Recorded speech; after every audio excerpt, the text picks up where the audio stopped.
Good morning friends, তোমরা সবাই কেমন আছো? আশা করছি ভালো আছো। আমরাও ভালো আছি।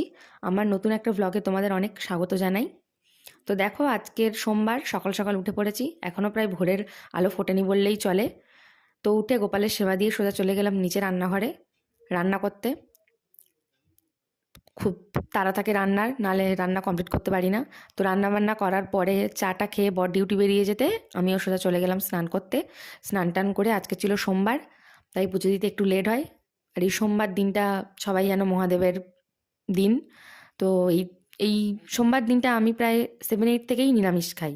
তো তাই জন্য আজকে রান্না হয়েছিল ঢেঁড়স আলু চিংড়ি দিয়ে চচ্চড়ি, আর বড়ি কচু আলু পালং শাক দিয়ে মাছের ঝোল ওরা খাবে বলে, আর আমার জন্য সয়াবিনের তরকারি ছিল। তারপরে ভাত টাত খেয়ে দুপুরবেলা ঘুম দেওয়ার পর বিকেলে চলে গেছিলাম বাজার কলকাতায়, আমি আর দিদি। তো সেখান থেকে কিছু জিনিস কেনাকাটা করে নিলাম। কেন কিনলাম, কোথায় যাব, সেটা তোমরা আস্তে আস্তে জানতে পারবে। তারপরে বর ডিউটি থেকে আসার পরে সবাই একসাথে চাটা খেয়ে নিলাম। তো আজকের দিনটা আমাদের এইভাবেই কাটলো।